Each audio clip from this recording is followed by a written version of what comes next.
Battle of North Cape, December the 26th, 1943. The Royal Navy's fast cruiser HMS Belfast goes into action against one of Nazi Germany's most powerful warships, the battlecruiser Scharnhorst, armed with a battery of 11-inch caliber guns. Fought in the dark, in the icy waters of the Arctic Ocean, this epic confrontation would be the Royal Navy's last great battle at sea. It would be a fight to the death.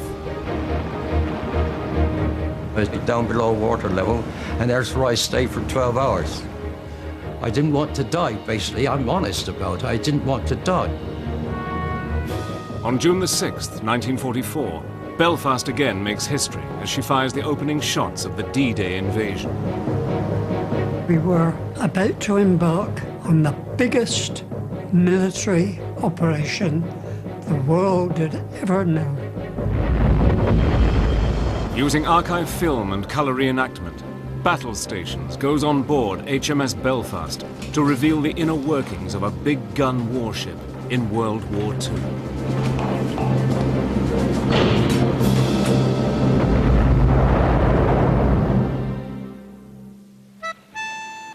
For centuries, victory in a sea battle depended on a combination of big guns and heavy armor. In the days of sail, warships would pound each other to pieces at very close range with a steady barrage of cannon fire. Their massive wooden hulls were strong, but timber was no match for iron cannonballs. In the 20th century, everything changed. Wood and sailcloth were replaced by steel and steam. Cannonballs by armor-piercing shells, fired from huge guns mounted in rotating turrets, giving a wide arc of destructive firepower at very long range.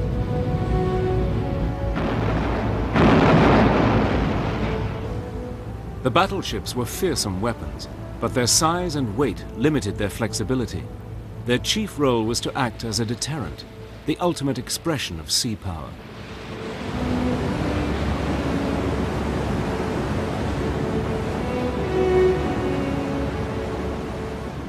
To protect Britain's vast empire, the Royal Navy relied on a large fleet of fast cruisers.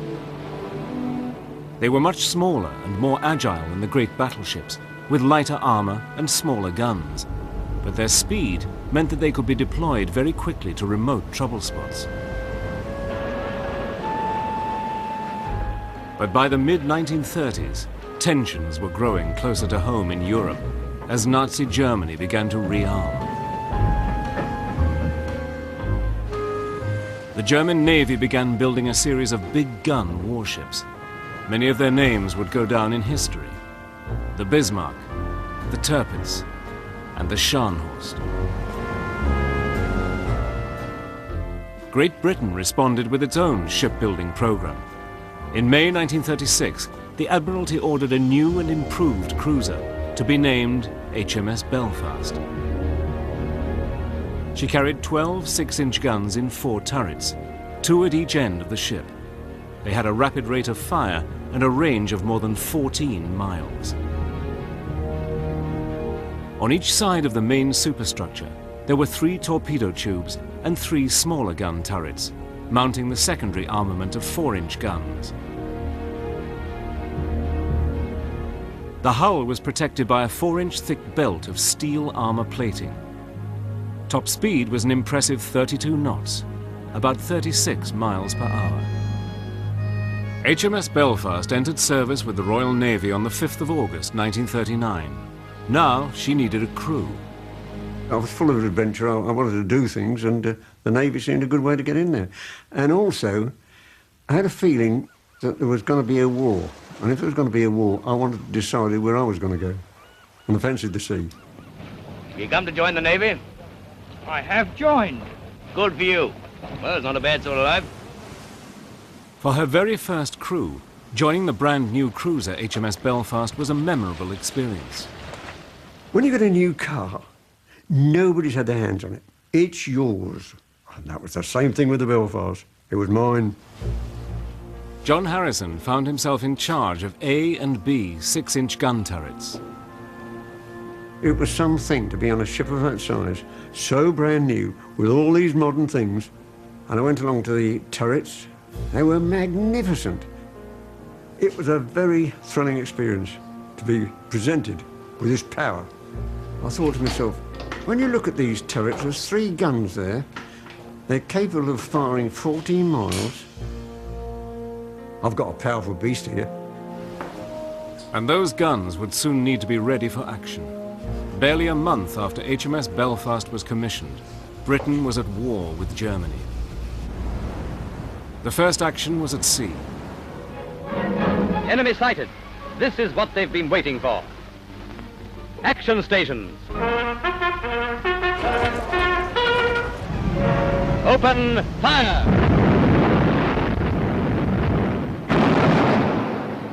HMS Belfast immediately joined the home fleet and began patrolling British waters in search of German ships. But on November the 21st, 1939, disaster struck. Suddenly, the lights went out. A terrific thud. I thought my head had shrunk in my shoulders. And a terrific uplift. All of the ship was bouncing. Well, you don't do that with a ship of that size. And everything went dead quiet. And the QO said, "Christ, Chief, what was that?" Belfast had become the first victim of a new German secret weapon, the magnetic mine. I could hear groans, creaks, shudders, proving that there was no keel left underneath A and B turrets. HMS Belfast was so badly damaged that the Navy even considered scrapping the brand new ship rather than attempting to repair her. It was finally decided that the cruiser should be saved, but major repairs would keep her out of the war for over 3 years.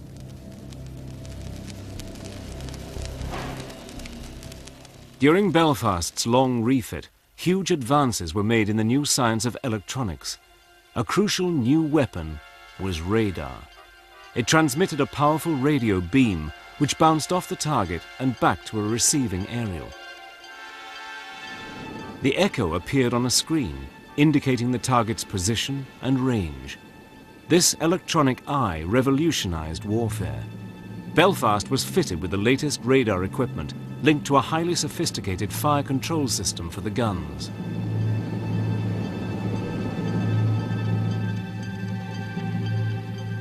Control towers mounted high on the ship located and tracked the target by radar. The information was fed to the transmitting station, 7 decks below, protected deep inside the armored hull.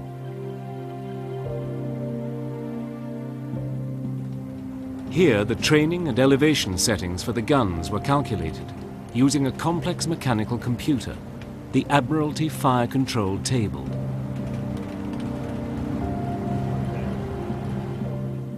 When the calculations were complete, they were relayed electrically to the guns.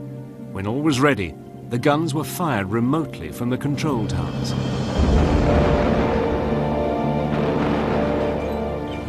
In November 1942, with her complex refit finally completed, Belfast emerged as the Navy's largest and most powerful cruiser. And this time, luck would be on her side. Belfast was about to earn her place in history.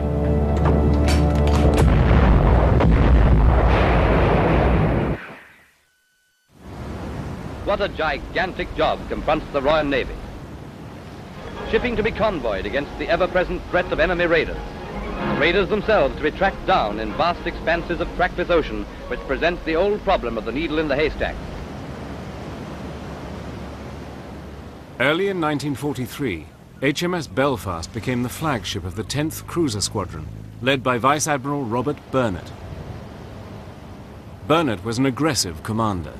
His determined defense of Arctic supply convoys to Russia had made him a popular figure with his men, and with Britain's Prime Minister, Winston Churchill. The Prime Minister seized the opportunity to call in to see the boys. With the Premier was Admiral Burnett of the famous Great Convoy to Russia. The Arctic convoy was important not only materially, but politically as well. Since the Soviet Union was holding down the bulk of the German army on the Eastern Front, the Allies knew they had to do something to show their sign of support. But sending through the convoys of vital supplies was an extremely dangerous operation. During the early war years, German surface raiders and U-boats had taken a disastrous toll on Allied shipping.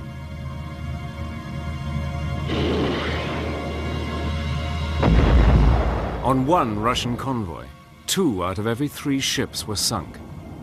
Many were lost with all hands. Yet in spite of all the hardships, sailing this cold and unforgiving ocean could be an inspiring experience. It's the vastness of the ocean that gets you. And there are 45-foot waves. You see these great, huge green hills coming towards you.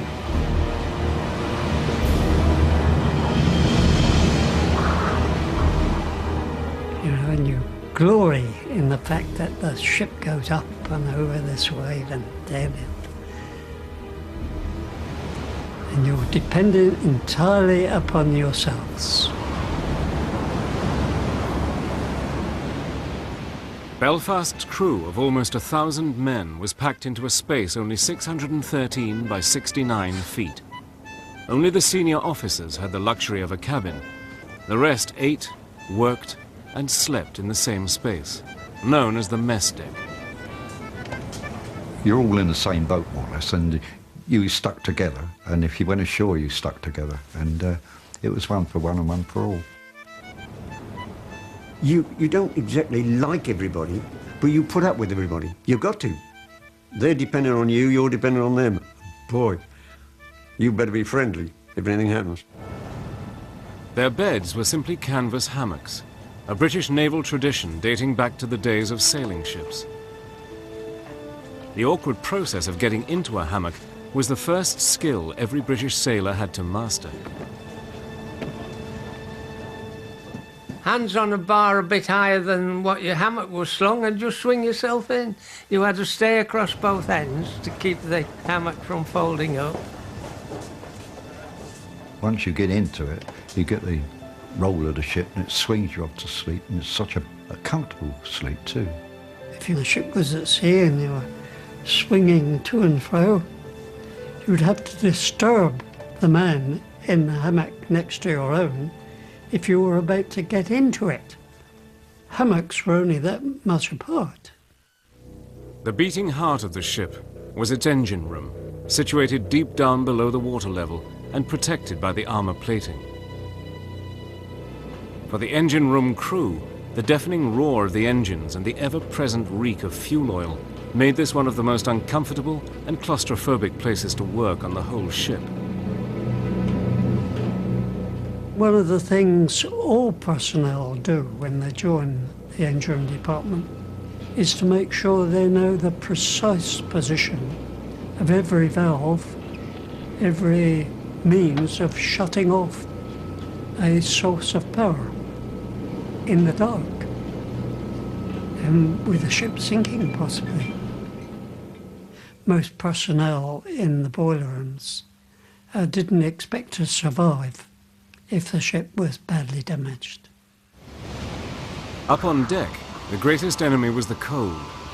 In heavy weather, the flying spray hitting the steelwork could instantly freeze into a sheet of ice, encrusting the whole ship. It turned the rolling and pitching deck into a deadly skating rink.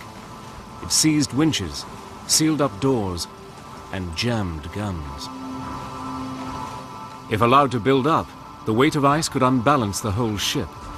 Deckhands spent long hours in sub-zero temperatures, hacking away the sheets of ice.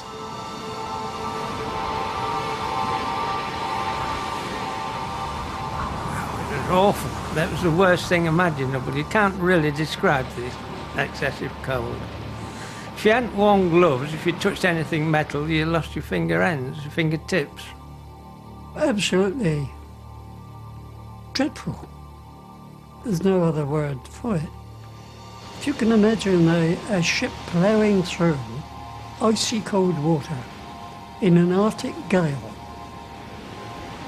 in the half-light that existed for quite a bit of the day, with the knowledge that if you fell over the side, you'd had it. There was absolutely no hope whatsoever of rescue. The Arctic convoys were the worst possible conditions.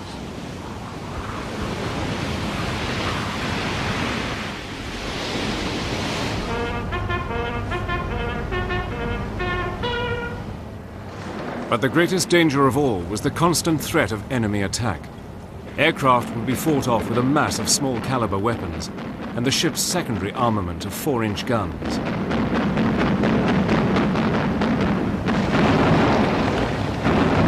The shell just reached a certain point on the barrel and up would come the breech real quick. And you had to double your fist up and push it home because you'd have lost your finger ends if you pushed it flat. Made a hell of a crack, those guns. It deafened me. There was no thought of getting rid of the old shells after the gun had discharged 2 big brass shells. You were rolling all over the floor and treading on them and falling and... oh dear. A hostile ship would be engaged by Belfast's main armament. Packed inside each heavily armoured turret, a crew of 26 men manned the 3 6-inch caliber guns.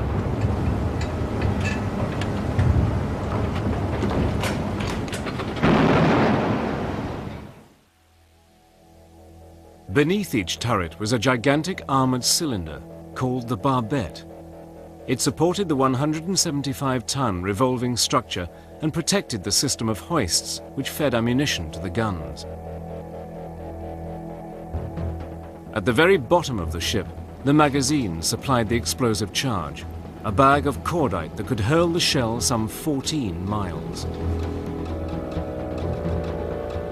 One deck up, the shells, each weighing 112 pounds, were loaded onto separate hoists, which delivered them to the turret, where a series of moving trays fed them to the guns.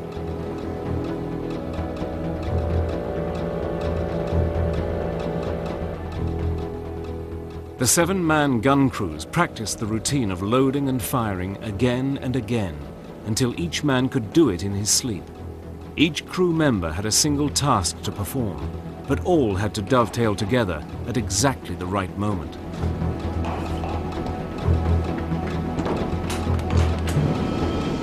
Shell off the hoist and down to loading tray. Breech open. Swing shell to breech and ram home. Cordite charge off hoist, out of case and onto tray. Ram home charge, close breech and set fuse. Elevate gun to firing position. A good gun crew could do all this in less than 8 seconds.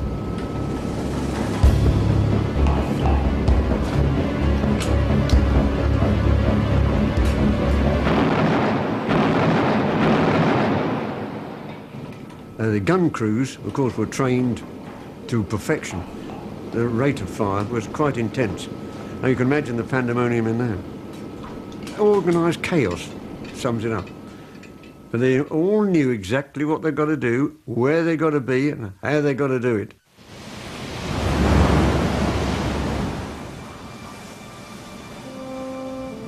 By the end of 1943, the Battle of the Atlantic had finally turned in favour of the Allies. As the number of Allied merchant ships safely crossing the Atlantic increased, so did the pressure on Germany's naval commander-in-chief, Grand Admiral Dönitz, to stop them. His U-boats were being hunted down and sunk in ever-increasing numbers.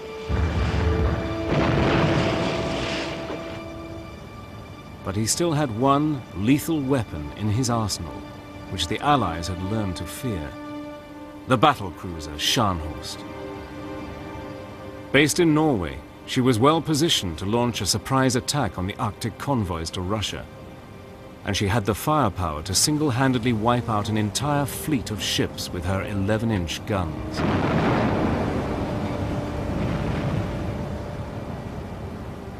The Royal Navy knew she had to be destroyed, but any attack would need careful planning and a sufficiently attractive bait to lure her out of safe waters. In December 1943, as a fully loaded Allied convoy of merchant ships set sail from Scotland and headed for Russia, another was returning empty. The two convoys would pass each other in the Barents Sea, between Bear Island and Norway's North Cape. Admiral Dönitz was tracking their progress and decided to attack. His weapon would be the Scharnhorst. On the evening of Christmas Day, 1943, she set sail, but British intelligence had decoded the German signals ordering her to sea. It was the break they had been waiting for. The Royal Navy began to prepare a massive counterattack. The Scharnhorst was about to sail into a trap. These are the ships taking from Britain the results of 1,000,000 hours of labor in her great factories. It was sent to aid the Red Army, and it was sailed by the stoutest-hearted merchant seamen in the world. Every Allied supply ship that reached Russia helped to drive back the German armies in the east. On Christmas Day, 1943, the Scharnhorst sets out to stop them.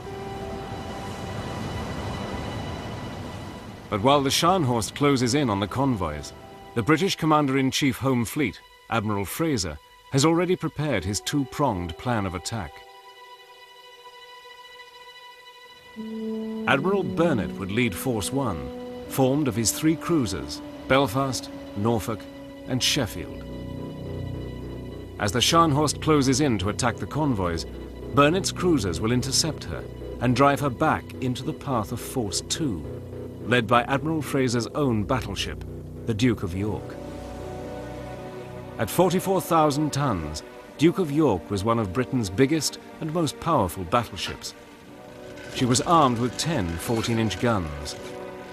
But although bigger and better armed than the Scharnhorst, she was slower by about 4 miles per hour.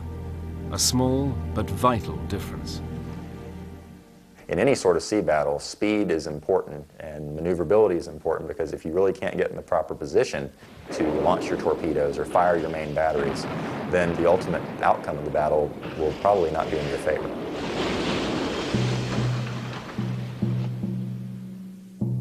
As he headed out into the open sea, the Scharnhorst's commander, Admiral Bay, had no idea that the British had decoded his signals, or that news of Scharnhorst's departure had been relayed to Admiral Burnett on HMS Belfast.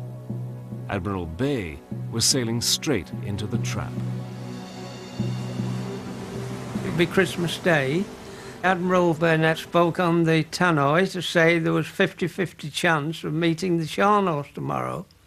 It had put to sea, and he wanted us all to say a few words of prayer. So that, for a start, put a fear of God into us. He apologised for not having a Christmas dinner. He said, but either late today or early tomorrow morning, we expect to bump into the Scharnhorst, and if there's any action, I'll lead you straight in. I felt like David and Goliath, you know. In darkness on the morning of December the 26th, Belfast's radar picks up a signal at 35,000 yards. A large vessel is heading straight towards the convoys. It is the Scharnhorst. Belfast's crew are called to action stations. Within 2 seconds, the Padre gave a short service. The next thing I knew, I was down in the port diesel compartment, right down below water level, and there's where I stayed for 12 hours.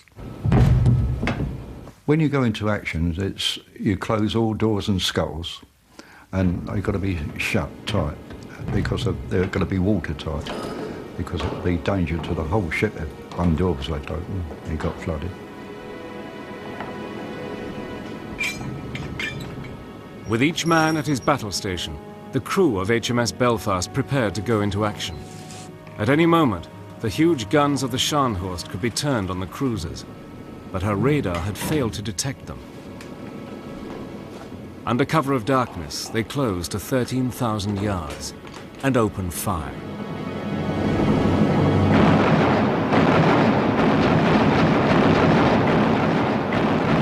On board the Scharnhorst, Admiral Bay is caught completely off guard.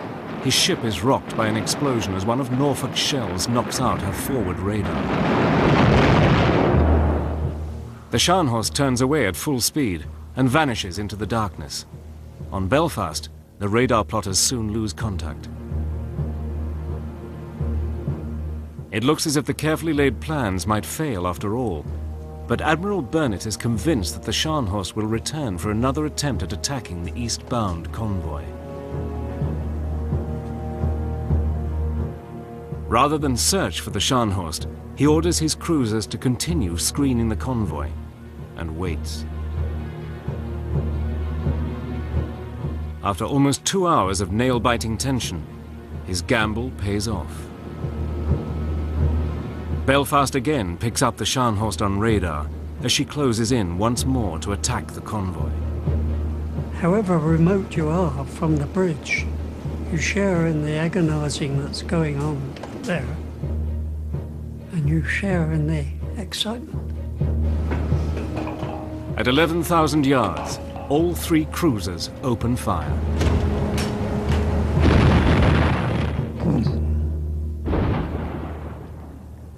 Good, they've started. But this time, the Scharnhorst did not turn and run.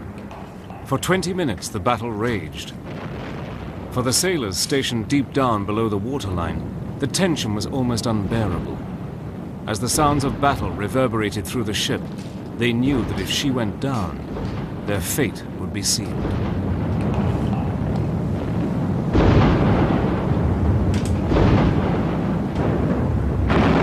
There's 3 decks down below, and there's 3 escape hatches above, all shut tight, and it was a bit scary, really. When these armour-piercing shells came over, which were 11-inch, you could hear them hit the water and go ping right along the keel, you know. Any minute now. At the very bottom of the ship, Larry Fursland's lonely battle station was at the diesel generator which powered 2 of the 6-inch gun turrets. The most worrying thing to me was I was isolated for 12 hours. I was down there on my own. I didn't want to die, basically. I'm honest about it. I didn't want to die. Suddenly, the engine's cooling pump failed, and it began rapidly overheating. At any second, it too would fail, knocking the turrets out of action. Luckily, there was a fire main with a fire hose all rolled up. So I eventually undone that. Just long enough it was. I got that hose, light out, come down the hatch, down on the deck, and up, and I put it on the bypass. Using a fire hose, Larry fed cooling water to the engine. At last, the temperature began to drop. I gradually opened up on the valves until I got the temperature down, and I run like that for 12 hours. If that diesel generator had gone off the board, it'd have been 1 or 2 triple turrets out of action. Larry's quick thinking kept the turrets working and would later earn him a medal, one of many awarded that day. During the 20-minute battle, Belfast's gunners loaded and fired hundreds of 6-inch shells. The Scharnhorst continued to return fire, and Norfolk was badly damaged, losing a gun turret and 9 men killed.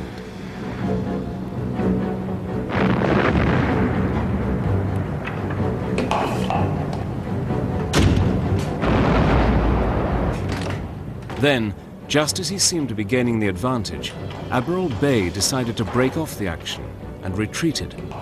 Against all the odds, the 3 cruisers had saved the convoy.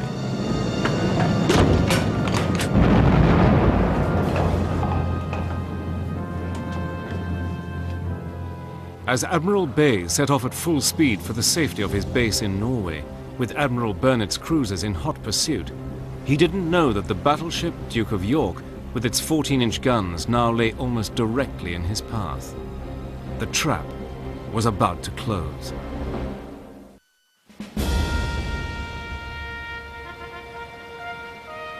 As darkness fell on the afternoon of December the 26th, 1943, the German battlecruiser Scharnhorst was heading south at full speed for the safety of her base in Norway. Shadowing her was Admiral Burnett in his flagship, HMS Belfast.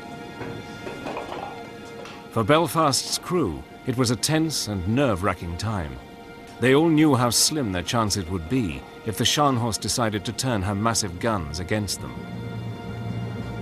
Late in the afternoon, the chase reached its climax, as Scharnhorst was intercepted by the British battleship Duke of York. At 4:40 p.m., at a range of 6 miles, she opened fire. Scharnhorst turned north, away from her attacker, but soon ran into fire from the cruisers Norfolk and Belfast. The Scharnhorst swung round again and headed east in a desperate attempt to escape the two-pronged attack. The British onslaught continued. But the Scharnhorst was just too fast for her pursuers and soon began to pull away. Once again, she was slipping through the net.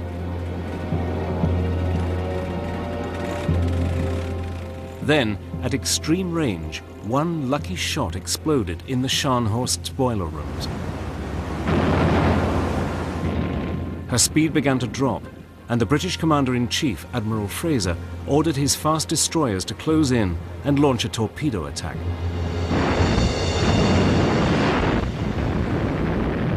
A series of devastating explosions rocked the Scharnhorst as the torpedoes found their target. Her progress slowed to a crawl. Now there would be no escape. The Scharnhorst's crew would have to stand and fight. At 6 miles range, Belfast opened fire once more, aiming her guns by radar into the blackness.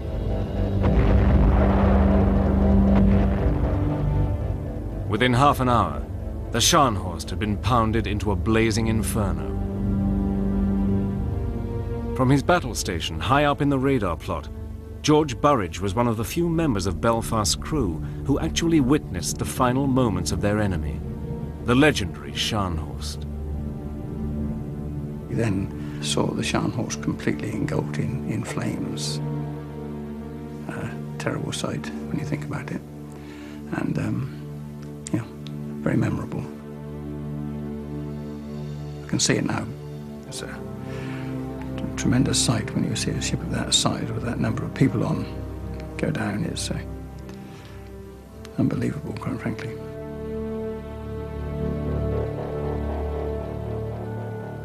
Now it was time for the final act in the drama, as Belfast closed in to fire a last salvo of torpedoes at the crippled Scharnhorst.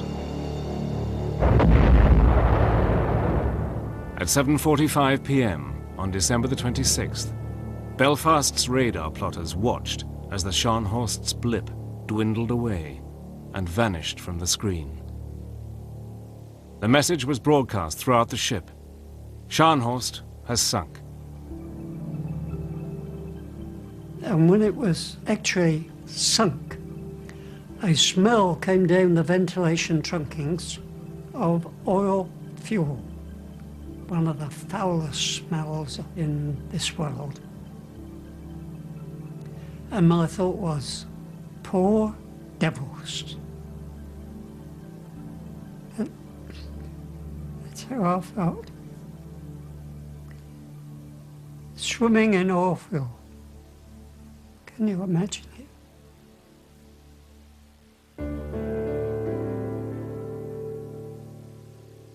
Of her crew of almost 2,000 men, only 36 survivors were pulled from the freezing waters.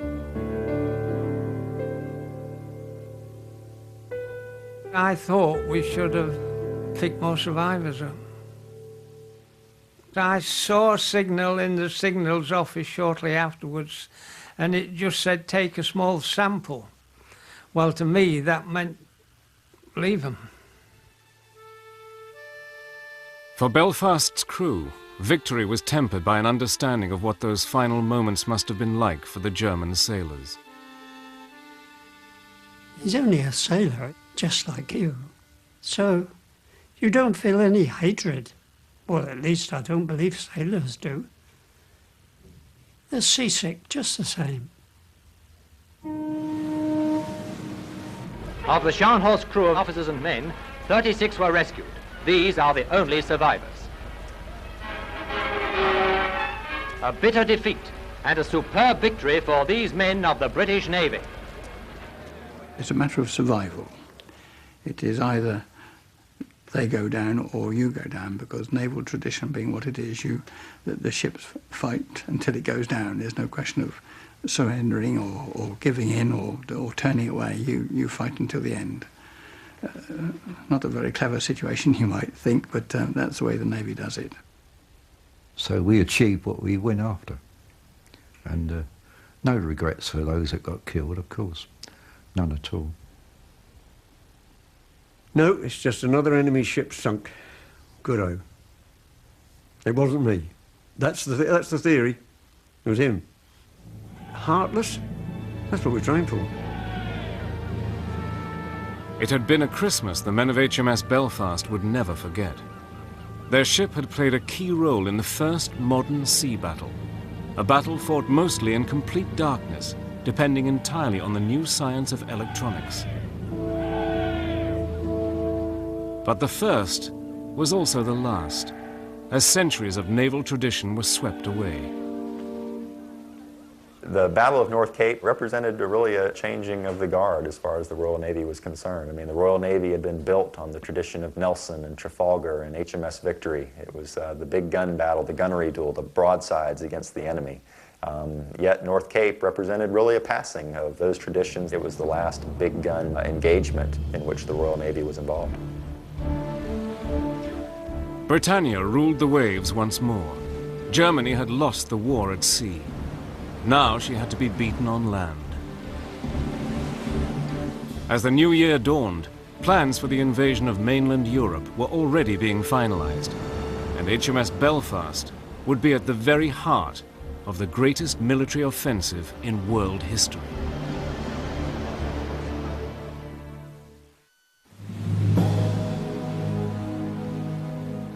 Early 1944. At sea, the German battle fleet has been defeated. It looks as though the big gun battleships and cruisers of the Allied navies are no longer needed. But one final task remains. Their massive firepower will now play a crucial role bombarding German forces on land. By late spring of 1944, plans for the D-Day invasion of mainland Europe were in place.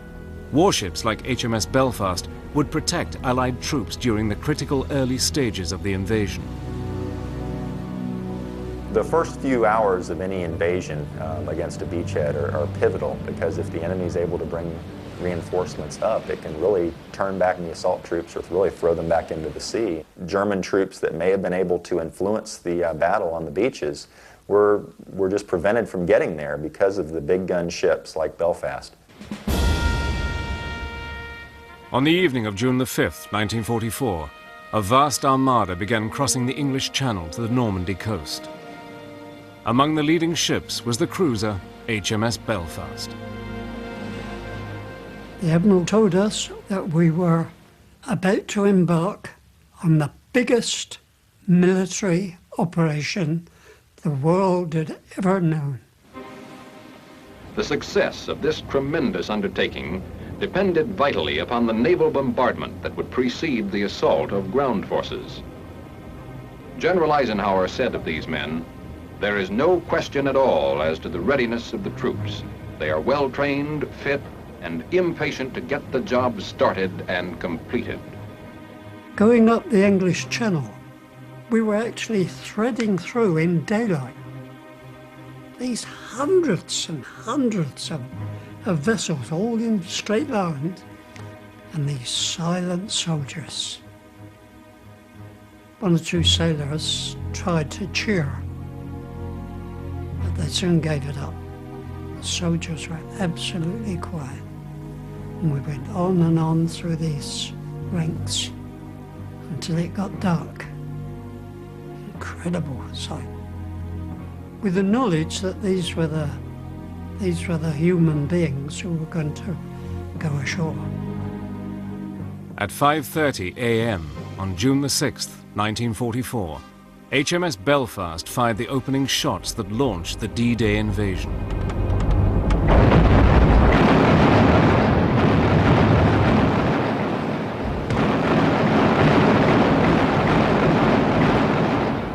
shattering the dawn 90 minutes before H hour, the naval bombardment opened up.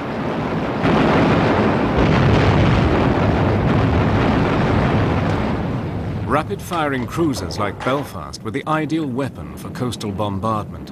With her battery of 12 heavy guns and a range of roughly 14 miles, Belfast could saturate a target and inflict enormous damage within minutes.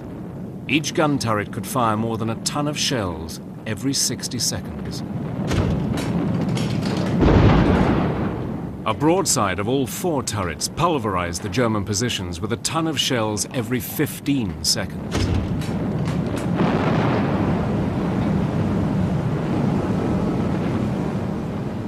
My action station was the after engine room, and realizing that history was being made, I gathered the stokers and the petty officers, and that's the actual expression I used. History is being made up there. And I said, if you are willing to risk your lives and want to see what's going on, it's up to you. You can go up the ladder. 2 minutes up the ladder and back. And every single man went up the ladder to have a look. And I waited till last and went up. And there was D-Day.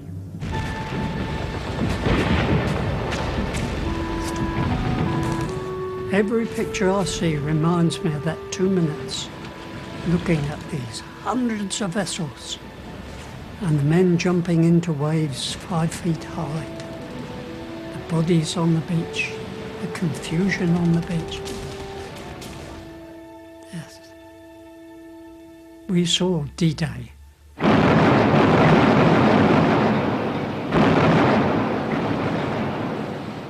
German resistance remained firmly entrenched. For more than a month, Belfast continued to pound the German lines, firing thousands of shells.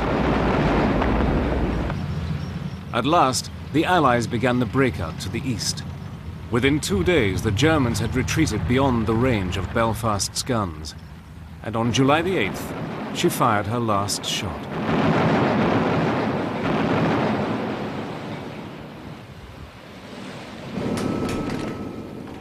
She returned to England with her gun barrels worn out, but her task was finished.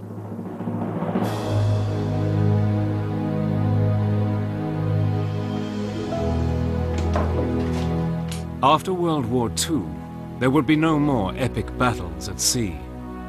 In the atomic age, the armored warship with its big guns soon became a relic of the past. Today, HMS Belfast is moored on the River Thames, opposite the Tower of London. She is preserved as part of Britain's Imperial War Museum, the very last survivor of the Royal Navy's big gun armored warships. They are no more. The dear old Belfast remains, and may she float alongside the jetty on the Thames for the next 50 years.